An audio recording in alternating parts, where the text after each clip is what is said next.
نن چهارشنبه د اکتوبر په 8 د افغانستان او بنگلادیش کرکټ لوبډلو ترمنځ د یو ورځنیو سیالیو لوبلړۍ په متحده عربي اماراتو کې پیلیږي. د افغانستان کرکټ بورډ وایي دغه درې سیالۍ په شیخ سعید کرکټ لوبغالي کې د کابل پر وخت د ورځې په 4:30 بجو پیلیږي.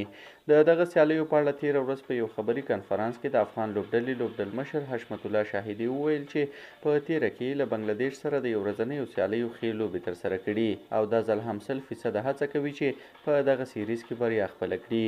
کرکټ بورډ بیا په خپله فیسبوک پاڼه خبر ورکړی چې افغان لوبډلې دغه سیالیو ته تېره شپه سخت تمرینات ترسره کړي او لوبډله په بشپړ ډول اماده ده. د یاد سیریز لومړۍ لوبه نن چهارشنبه، راتلونکې لوبه د اکتوبر میاشتې په 11مه او وروستۍ دریمه لوبه د اکتوبر په 14مه نیټه ترسره کیږي. که څه هم د افغانستان کرکټ ملي لوبډلې په تېر کې له بنگلادیش سره ښې لوبې ترسره کړي، بریاوې یې هم ترلاسه کړي، خو د وروستۍ شل ورځیزه سیالیو په لوبلړۍ کې 3-0 ماتې منلې ده.